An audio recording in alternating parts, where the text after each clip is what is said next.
Learno World. Let's learn with animation. नमस्कार बच्चों। तो आज जो हम पाठ पढ़ने वाले हैं उसका शीर्षक है सरोज स्मृति और इस पाठ को सूर्यकांत त्रिपाठी जी द्वारा लिखा गया है। सूर्यकांत त्रिपाठी जी का जीवन दुखों से भरा रहा। सूर्यकांत त्रिपाठी जी, जिन्हें निराला के नाम से भी जाना जाता है, उनकी बेटी का नाम सरोज था। अपनी बेटी की याद में उसकी मृत्यु के बाद सूर्यकांत त्रिपाठी निराला ने यह कविता लिखी है। यह कविता उन्होंने अपनी बेटी के मृत्यु के पश्चात लिखी है, जिसमें उन्होंने उसके जीवन का वर्णन किया है। यह कविता हिंदी का सबसे लंबा शोक गीत है। तो चलिए अब हम पाठ को शुरू करते हैं। देखा विवाह आमूल नवल, तुझ पर शुभ पड़ा कलश का जल। कवि कहता है कि पुत्री, तुम्हारा विवाह एक नई पद्धति से हुआ था। सरोज के विवाह के समय उसके माता पिता के कर्तव्य को संपूर्ण तरीके से सूर्यकांत ने ही निभाया था।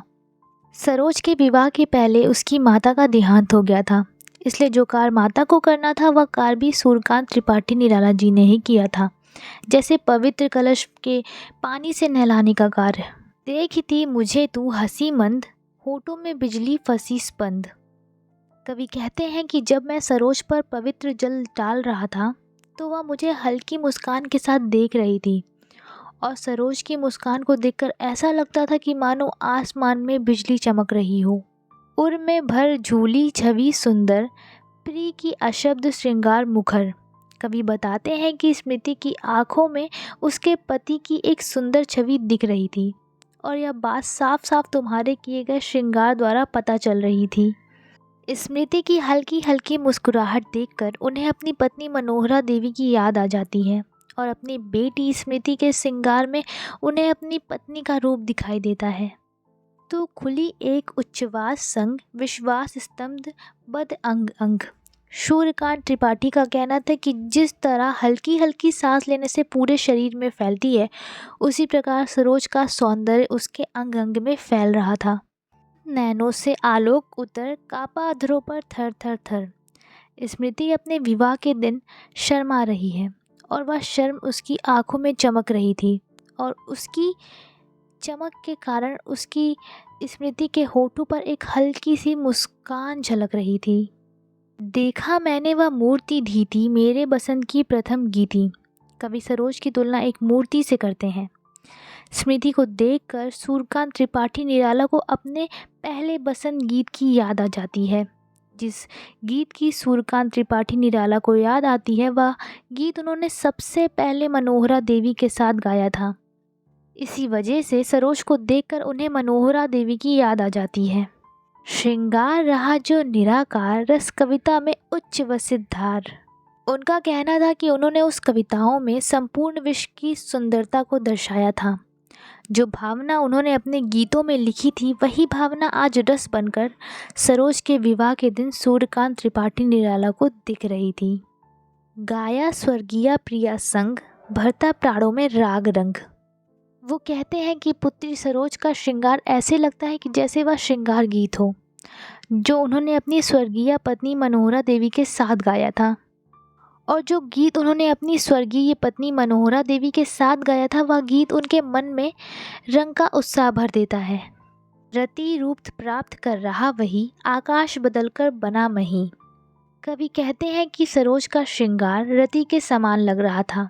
रति कामदेव की पत्नी थी और कवि को ऐसा लगता है कि उनकी पत्नी की सुंदरता आकाश से उतरकर सरोज में समा गई हो गया ब्याह आत्मीय स्वजन, कोई नहीं था न आमंत्रण।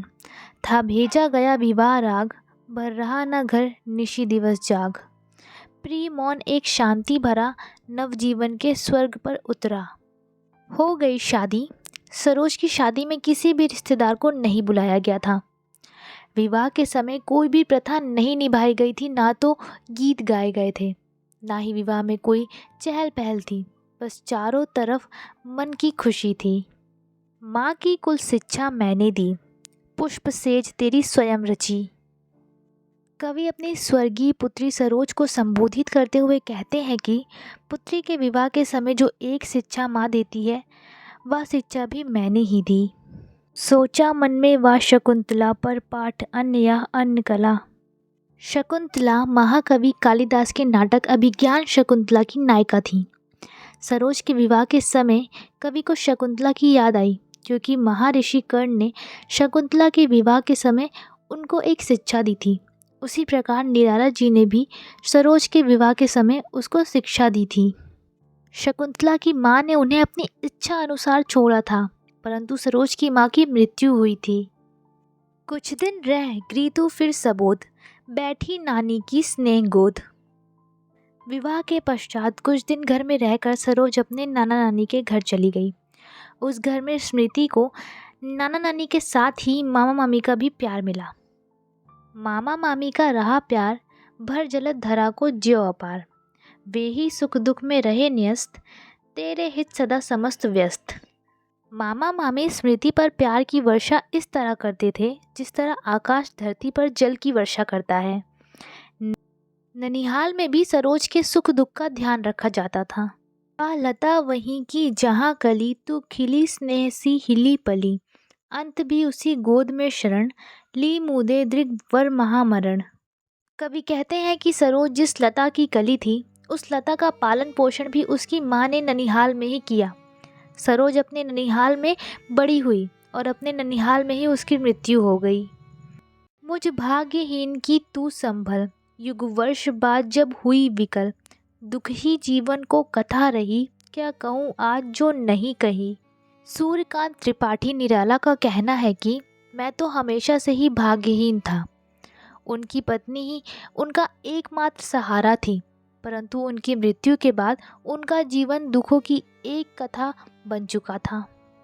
हो इसी कर्म पर व्रजपात, यदि धर्म रहे न सदा मात।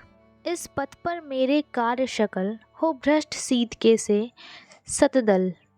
कवि का जीवन बहुत ही दुखों से भरा था, इसलिए वह अपनी पुत्री के विवाह के समय वह सब नहीं कर पाए जो वह करना चाहते थे। कवि कहते हैं कि अपना कर्तव्य निभाते समय अगर वो मेरे द्वारा किए गए सभी अच्छे कार्य नष्ट हो जाते हैं तो मुझे उनका अफसोस नहीं होगा। कन्यागत कर्मों का अर्पण, कर करता मैं तेरा तर्पण। सूर्यकांत कहते हैं, हे पुत्री, मेरे द्वारा किए गए सभी अच्छे कार्यों का फल जो मैंने पाया है, उन सभी को मैं तुझे अर्पित कर तेरा श्राद्ध कर रहा हूँ, और यही मेरी तेरे प्रति श्रद्धांजलि है। इसी के साथ हमारा यह पाठ यहाँ समाप्त होता है। अगर आपको ये वीडियो ज़रा सी भी अच्छी लगी हो तो वीडियो को लाइक, शेयर और चैनल को सब्सक्राइब ज़रूर कीजिएगा। Thanks for watching. मिलते हैं नेक्स्ट वीडियो में। Explanation by Anshika Ma'am. Subscribe to learn O World in